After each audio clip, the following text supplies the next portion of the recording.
So if you go on overtime, I can take you outside and beat you up, right? You want to leave early today? Cuts are going to be on games. No ifs, ands, or buts about it.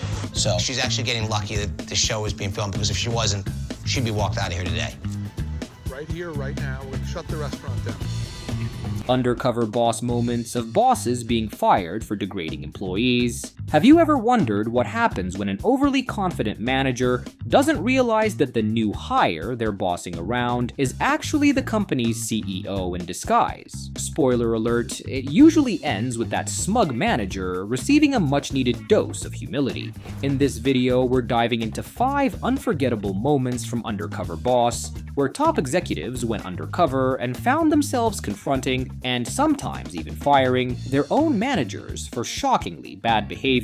1. Checkers and Rallies, CEO Rick Silva shuts down a disrespectful manager. Let's begin with a standout story from a Checkers drive-in located in Florida, where CEO Rick Silva disguised himself as Alex, a new trainee, and came face to face with one of the most hostile managers ever seen on the show. This moment became infamous for all the wrong reasons. Rick, posing as an entry-level employee, stepped into an environment plagued by bullying, cruelty, and a complete absence of workplace dignity. The general manager, known only as Stevens, operated like the place was his personal kingdom. He barked orders constantly, creating a high-pressure atmosphere where no effort was ever good enough. Staff members walked on eggshells, and even as a newcomer, Rick could feel that something was terribly wrong. One of the early red flags appeared while Rick was manning the fry station beside a team member named Todd. During their shift, Stevens shouted at Todd to stop chatting and speed things up. No problem, sir. I have something down now. What began as harsh direction quickly turned into something darker. Shockingly, Stevens took things further by threatening physical violence, saying he'd beat Todd if he didn't move faster. So if you go on overtime, I can take you outside and beat you up, right? This wasn't tough love, this was outright harassment. Stevens clearly thought that ruling through fear was a legitimate way to lead, and he made no effort to hide it. Rick was floored. Though he had gone undercover to better understand company operations, he hadn't expected to witness such blatant misconduct. The team seemed terrified, morale was abysmal, and the atmosphere was toxic. Remaining in disguise, Rick continued to watch the situation spiral. Stevens' idea of management wasn't just flawed, it bordered on abuse. As the shift dragged on, things worsened. The tipping point came when Stevens exploded at Todd again, this time just for taking out the trash. In a private conversation, Todd, still unaware of Rick's identity, confessed how much the abuse was weighing on him. He explained he was keeping the job to support his mother, and that the constant bullying had driven him to tears. Why do you keep working for Checkers? Because I do it because I need to help my mom. Rick was both heartbroken and furious. This wasn't just about bad leadership anymore, it was an emergency. In one of the show's most jaw-dropping moments, Rick dropped the act. He marched up to Stevens and asked him directly, what excuse is there to talk to people without being respectful? It was a bold confrontation, but Stevens, incredibly, didn't see the problem. He insisted that yelling was necessary and claimed his behavior wasn't disrespectful. Have to talk up. They will not listen to you unless they... Still unaware of who Rick really was, he even said that people who couldn't handle that kind of treatment didn't belong there. Rick realized the issue ran deeper than expected. Without hesitation, Rick revealed his identity. I'm Rick Silva, the CEO of Checkers and Rallies. CEO for this company. Stevens was stunned. The tables had turned in an instant. Rick firmly told him that his conduct was unacceptable and far from what he expected from his leaders. Right now, you're not doing the job to our standard, and so you don't belong in that restaurant. Then came a dramatic move. Rick ordered the restaurant closed during peak hours. We're done, shut it down, he declared, ending Stevens' reign then and there. Right here, right now, we're going to shut the restaurant down. Closing during dinner wasn't just for show, it was a declaration. Rick proved that a healthy, respectful workplace meant more than profits. It was a moment of justice and relief. Rick had effectively removed Stevens in one of the most powerful exits on the series. Later, Rick commented that Stevens' behavior, though not physically dangerous, was excessively harsh and completely inappropriate for a supervisor. 2. Hooters, CEO confronts a degrading contest. This story comes from one of the most controversial early episodes of Undercover Boss, featuring Hooters CEO Kobe Brooks. Known for its wings, beer, and of course the Hooters girls in orange shorts, the brand already walks a fine line when it comes to workplace appropriateness. However, even by the chain's standards, what Kobe witnessed at one of their Texas locations was shocking and beyond belief. This episode became legendary in reality TV history when a Hooters manager turned his franchise into his own personal frat house, and it wasn't until Kobe intervened that things changed. While undercover, Kobe, posing as a trainee named Scotty, met a manager nicknamed Jimbo. Jimbo wasn't just any manager, he was loud, stocky, and acted more like a frat boy than someone in a leadership position. Okay, makeup, is it on? Yes. She looks like a Hollywood starlet. Yeah. From the beginning, it was clear Jimbo's behavior was out of line. He snapped rubber bands at staff members, made crude and inappropriate jokes. One of the most alarming aspects of Jimbo's management style was his uniform inspections, where he ogled the female waitresses instead of conducting any legitimate checks on their attire. He constantly spoke disrespectfully to the women, creating an uncomfortable and toxic atmosphere. But the most disturbing incident occurred during a quiet shift, when Jimbo motivated the staff by having a humiliating contest to determine who could leave early. The game itself was degrading beyond words. You want to leave early today? Cuts are going to be on games. No ifs, ands, or buts about it. Jimbo made the waitresses line up and eat baked beans off plates without using their hands, like animals in a timed race. Who doesn't want to spend the rest of the afternoon with me? The woman who finished first, with her face buried in the plate and her hands behind her back, was the winner and earned the privilege of going home. The rest of the women had to stay and continue working. This took place in front of paying customers, who witnessed the entire spectacle. The women were visibly uncomfortable, but they reluctantly participated because it was the only way to leave early. One waitress even asked, "Do we really have to?" While wiping beans off her face, Kobe, observing this undercover, appeared appalled and visibly upset by what he was witnessing. After the bean game, Kobe knew he needed a moment to compose himself. When the CEO has to step away from a situation to cool down, it's clear that something has gone terribly wrong. Kobe was not only angry, but ashamed of what he had seen. Later, he described Jimbo's actions as inappropriate and something he wanted no part of. Hooters franchises are independently owned, which meant that Kobe couldn't simply fire Jimbo on the spot. So instead, he took the strongest action available to him at the time. Kobe pulled Jimbo aside for a serious private conversation, though not all of it aired on TV, where he confronted him directly about the degrading contest and his overall behavior. Jimbo initially defended his actions, claiming that the women enjoyed the game and that it was just harmless fun, despite the obvious discomfort of the staff. Kobe was not convinced by Jimbo's defense and made it crystal clear that such behavior would never be tolerated under his leadership. During the episode, Kobe was even seen calling the franchise owner to report the incident. The way he approached and interacted with the girls, it's really not acceptable behavior. It is presumed that the franchise owner addressed the situation internally. In the aftermath, Jimbo didn't face immediate termination, but he did undergo serious consequences. The show's postscript noted that he adopted a more politically correct management style after corporate got involved. Kobe also used the episode to highlight positive managerial behavior, like giving a deserving manager a vacation, so that the show didn't end on a completely negative note. Still, Jimbo's antics became the defining moment of the episode, sending a clear message to other managers who may have behaved poorly. Your CEO could be undercover, and if he's watching, he won't hesitate to hold you accountable on national TV. 3. Buffalo Wings and Rings, bullying manager gets the boot. Our next unbelievable story of managerial chaos comes from Season 7 of Undercover Boss, where Nader Masadeh, the CEO of Buffalo Wings and Rings, visited a franchise location and encountered a manager who believed fear was a leadership strategy. Spoiler alert, it wasn't. Got the scumbag gold chain, the thick nerd glasses, and the shiny bald head. Disguised as a trainee named Pete, Nader entered one of his restaurants expecting to get hands-on experience. Instead, he met Wes, a kitchen manager who saw yelling and insults as legitimate leadership tools. It didn't take long before Wes started boasting about how fear kept his staff in check. Yes, that was his actual belief. Fear gets respect. Fear equals respect. You're gonna have to rule with an iron fist, man. He said it sincerely on camera to someone he assumed was just a new line cook. And that was only the start. Wes spent the day shouting orders like a drill sergeant, mocking his team, and throwing out insults. High school kids.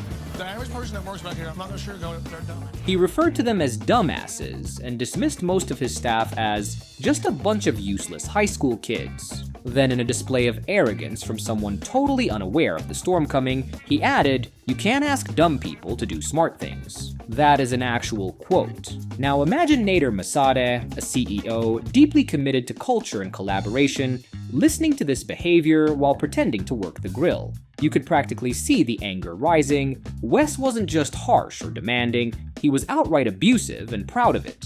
The work environment was tense, staff looked anxious, and it was obvious this wasn't a bad day. This was business as usual under Wes's rule. Nader managed to keep his composure through the shift, but every insult pushed him closer to snapping. As the day progressed, it became clear Wes didn't just lack people skills, he was poisoning the workplace and likely driving away quality employees. Nader had seen enough. Like other decisive CEOs before him, he made the choice to end the charade and confront the issue right then and there, in full view of the team.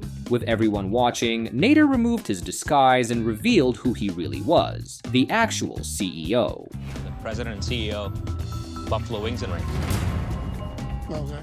Wes, who had just been tearing into his crew, suddenly looked stunned and speechless. One moment, he was the loudest guy in the kitchen. The next, he realized he'd been ranting to the person in charge of the whole company. Nader didn't hold back. He looked Wes straight in the eye and said, "I will not allow anybody to be bullied." Not gonna allow anybody to be bullied. The message was sharp, personal, and delivered with such intensity that it was clear this wasn't just disappointment, it was deep anger. His voice was tight, his hands shook. This wasn't merely about poor leadership, it was about a total betrayal of the culture he had spent years trying to create. Staff members who had likely been too afraid to speak up were now watching their manager face consequences. And Nader wasn't bluffing, he followed through. Because Wes worked at a franchised unit, Nader couldn't fire him on the spot, but he wasn't going to let that be the end of it. He immediately contacted the franchise owner and made it clear that Wes had to be removed. The owner agreed, and just like that, Wes was out. One minute he was ruling the kitchen, the next he was heading out the back door. You could almost hear the sighs of relief from the crew and applause from viewers at home. For GSI Commerce, a call center chaos, and a CEO's tough lesson, not every confrontation on Undercover Boss happens in a retail setting or restaurant. Sometimes the tension unfolds in less expected places, like a customer service call center. For our fourth example, we go back to Season 1, Episode 6, which features Michael Rubin, the CEO and founder of GSI Commerce, an e-commerce support company. This particular case stands out because it didn't involve a manager abusing staff, but rather an employee mishandling customer interactions, which ultimately made the company look bad. Michael, the CEO, didn't hold back in delivering a tough reality check to both the employee and the company. While undercover at a GSI Commerce call center in Florida, Michael met a representative named Danielle. Her role was to assist customers who were dealing with problems like delayed shipments, missing items, or broken products. Call center work is often stressful, particularly when customers are already upset, but professionalism and courtesy are always expected, no matter how challenging the situation might be. However, Danielle had a different approach. She shared with Michael, who was undercover as a new trainee, that her strategy was to show the customer who's boss. This essentially meant that Danielle believed in overpowering the customer rather than attempting to help them. To illustrate her approach, Danielle answered a call from a customer who had received a damaged product. The caller, understandably frustrated, asked for a $50 refund or store credit. Instead of offering a sincere apology or working to resolve the problem, Danielle immediately took a defensive position. "Nope, I can't give you a $50 credit immediately. The system won't allow it." You're not letting me talk, so I can't help you, Elizabeth. I'm sorry that you're having a hard time. Honoring what the email. When the customer pushed back, trying to find a solution, Danielle remained firm and cold, showing no willingness to assist further. Her dismissive attitude created an even more negative experience for the customer, and Michael, observing the exchange, was appalled by her behavior. Seeing one of his own employees treating a paying customer like a nuisance was not only troubling but shocking. Michael admitted that he was so upset by the encounter that he nearly revealed his identity on the spot. I didn't want to blow my cover, so she's actually getting lucky that the show was being filmed, because if she wasn't, she'd be walked out of here today. Unlike previous instances where the undercover CEO made immediate decisions about firing employees, Michael did not take any drastic actions during his undercover visit. He remained calm and chose to finish his shift without confronting Danielle right away. However, the tension was palpable as he knew that the final meeting with Danielle would be difficult. When the time for the big reveal arrived, Michael addressed Danielle directly in a private conversation. He confronted her about her handling of the call and the general attitude she displayed toward customers. Danielle, rather than showing remorse, defended her actions, explaining that the system's limitations were to blame and that her minimal training left her with little guidance. She also mentioned her previous experience in collections, where a tougher and more confrontational tone was the norm. Michael, after hearing her explanation, came to realize that both he and the company shared some responsibility for her lack of proper training and support. In the end, Danielle was not fired immediately on the show. Instead, she made the decision to demote herself to a basic customer service role, recognizing that the escalation position was not a good fit for her. 5.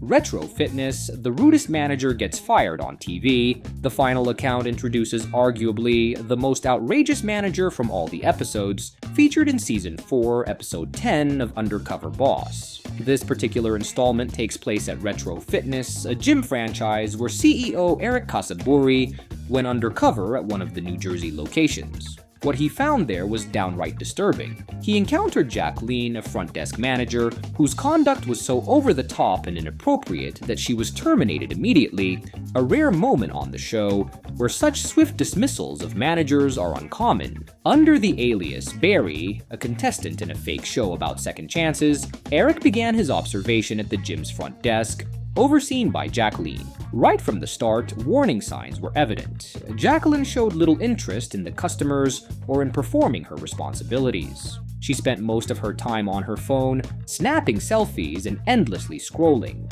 Even during Eric's training, she focused more on bragging about how little effort she needed to exert than offering any real instruction. Me, I'm just a front desk, so I just kind of sit here, say my heys, how are you? When members interrupted her scrolling for help or information, Jacqueline would either blatantly ignore them or respond rudely and without concern. It was clear early on that customer care wasn't a priority for her, and she lacked motivation to even perform the fundamental duties expected of a front desk leader. But things got worse the longer Eric observed her. Jacqueline not only neglected the clients, but she also demonstrated a toxic demeanor and used vulgar language in regular conversation. One of the most jaw-dropping moments happened when she declared, "I am not a slave," in response to being asked to handle simple chores like cleaning or light admin work. I'm not a slave. I don't work for you. Her outburst revealed a belief that she was above doing standard tasks, even those listed in her managerial role. Her contempt for members was also evident when she said, "Members are literally stupid," showing a total lack of respect for the very individuals supporting the gym. Members, they're literally stupid. They don't know anything. As if that weren't bad enough, she later said with a smirk, "With some people, I just want to punch them in the face sometimes." That comment was not only shockingly unprofessional, it also made clear just how little regard Jacqueline had for others. I don't know what to do. With some people, I just want to punch them in the face sometimes. Eric instantly recognized that Jacqueline wasn't taking her job seriously, and that her behavior was not just inappropriate, but damaging to the gym's reputation. Keeping someone like her in a position of leadership would risk alienating customers and harming Retro Fitness as a brand. The disrespect she showed and the overall lack of professionalism couldn't be overlooked. Eric knew he had to step in before the damage got worse. When the moment for the big reveal came, Eric was ready to confront her and make it clear how unacceptable her actions had been.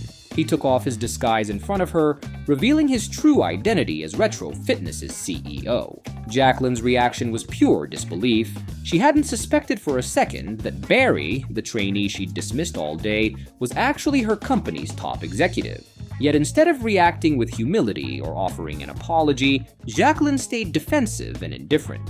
Her refusal to acknowledge the seriousness of the situation made the reveal even more shocking, as she had been caught red-handed and showed no regret. Standing beside the franchise owner Bob, Eric addressed her behavior head-on. He made it crystal clear that her conduct had no place in the company and didn't meet the standards expected from retro fitness staff.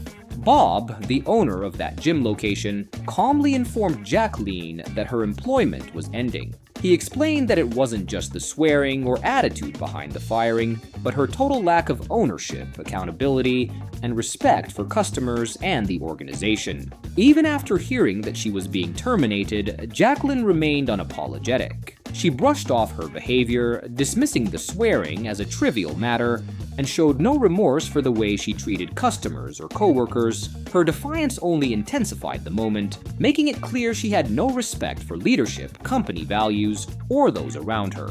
As she scoffed, rolled her eyes, and muttered another curse word, Eric and Bob stood firm. Jacqueline's dramatic exit, filled with profanity and attitude, was a fitting conclusion to her time at Retro Fitness. That wraps up 5 unforgettable moments from Undercover Boss, where undercover CEOs had to step in and address some truly awful bosses, as well as a few problematic employees. In each case, the CEOs faced serious challenges, but ultimately took decisive action to improve their companies and set things right. These episodes serve as important reminders of how crucial it is to maintain professionalism and respect in any work environment. Whether it's addressing abusive management, unethical behavior, or a toxic workplace culture, these leaders showed that making tough decisions is sometimes necessary for the well-being of both employees and the company. We'd like to extend a big thank you for watching this video and supporting the series. Remember, respect isn't just important in the workplace, it's essential in life.